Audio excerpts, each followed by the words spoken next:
బలూచిస్తాన్లో రక్తపాతం అంట చూడండి. వీళ్ళకి అసలు అంటే మానవత్వం అనే పెద్ద పదమేమో వాళ్ళ దృష్టిలో. అంటే ఎటువంటి జాలి కరుణ ఇవేం ఉండవా? అంటే కోళ్ళకి మేకలకి చంపుకొని తినేటట్టుగా అంత ఈజీగా మనుషుల్ని చంపేస్తారా? బలూచిస్తాన్లో రక్తపాతం, పాక్ సైనికులు వెళుతున్న రైలుపై ఉగ్రదాడి, 24 మంది మృతి. సింపుల్.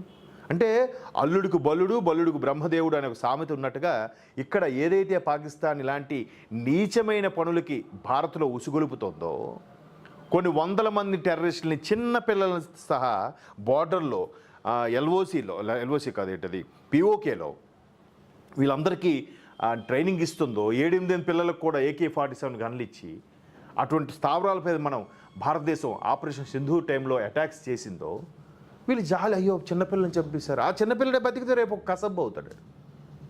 సో ఇక్కడ చూడండి, ఇలాంటి ఉగ్రమోకలు ప్రేరేపిస్తున్న ఈ ISI మీద బలూచిస్తాన్ వాళ్ళు అటాక్ చేశారట. సుమారుగా 24 మంది సైనికులు చనిపోయారు. ఇక్కడ చూడండి, క్వెట్టాలో జరిగిన ఉగ్రదాడిలో 24 మంది మృతుల్లో సైనిక సిబ్బంది, వారి కుటుంబ సభ్యులు, కారు బాంబుతో దాడి చేసినట్లు వెల్లడి. ఉగ్రదాడిని వీళ్ళనడానికి ఆ రైట్స్ లేవు. ఆ పదం పాకిస్తాన్ వాళ్ళకి ఉగ్రదాడి అనే పదం వాడడానికి హక్కే లేదు నా దృష్టిలో. మరి వీళ్ళ మీద బలూచిస్తాన్ ఎప్పటి నుంచో ప్రత్యేక దేశం నినాదం ఉంది కాబట్టి ఈ బలూచిస్తాన్కి సంబంధించి వాళ్ళు ఒక పోరాటంతో మా ప్రత్యేక దేశం కావాలని పోరాడుతున్నారు. మనం రీసెంట్గా వచ్చిన దురంధర్ సినిమాలో కూడా ఆ బలూచిస్తాన్ నుంచి వచ్చిన ఒక వ్యక్తే ఇక్కడ లారీ అనే ఒక పట్టణంలో చక్రం తిప్పుతూ ఉంటాడు.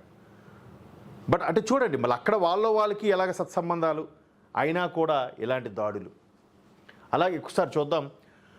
పాకిస్తాన్లో ఘోర ఉగ్రదాడి జరిగింది. బలూచిస్తాన్ ప్రావిన్స్లో సైనిక సిబ్బంది, వారి కుటుంబ సభ్యులు ప్రయాణిస్తున్న రైలును లక్ష్యంగా చేసుకుని ఉగ్రవాద దాడికి పాల్పడ్డారు. ఈ ఘటనలో 24 మంది మరణించగా 50 మందికి పైగా తీవ్రంగా గాయపడ్డారు. మృతుల్లో సైనికులు కూడా ఉన్నట్టు సీనియర్ అధికారి వెల్లడించారు.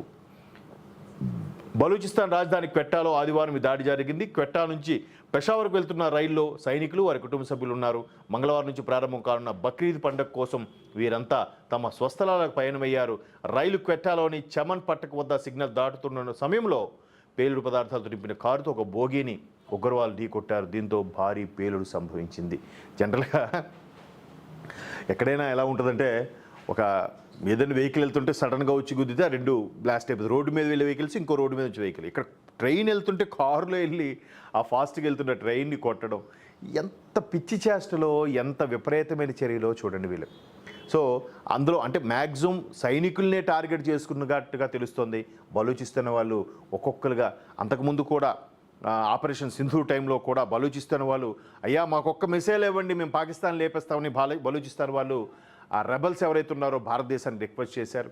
తర్వాత వాళ్ళు ఎక్కడెక్కడైతే పహారా కాస్తున్నారో పాకిస్తాన్ సైనికుల్ని ఓచకోత కోశారు, చాలామందిని చంపేశారు. ఆ వ్యాన్లో వెళ్తున్న ఒక 70 మందిని వ్యాన్ని లేపేశారు. ఇలా చాలా చేస్తున్నారు. ఈ పేలుడు తీవ్రతకు రైలు బోగి నుజ్జునుజ్జయి పక్కకు ఒరిగిపోయింది. పలు కోచ్లు పట్టాలు తప్పాయి. ఘటనాస్థలంలో సహాయక చర్యలు చేపట్టారు.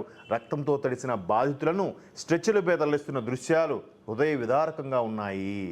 భద్రతా దళాలు ఆ ప్రాంతాన్ని ఆధీనం తీసుకొని దర్యాప్తు ప్రారంభించాయి. అందుకురా చెడపకురా చెడేవు అని అన్నారు మనోళ్ళు. వీళ్ళకి ఇది నిజంగా ఎంత దారుణంగా ఓడిగట్టినందుకు మనం జాలిపడాలా, లేదా తగిన శాస్తి జరిగిందనుకోవాలా? అట్లాంటి వీళ్ళే పెంచి పోషించిన పాము మరలా వీళ్ళకే కాటేసే పరిస్థితి వచ్చింది. ఇది ఇక్కడ ఘటన.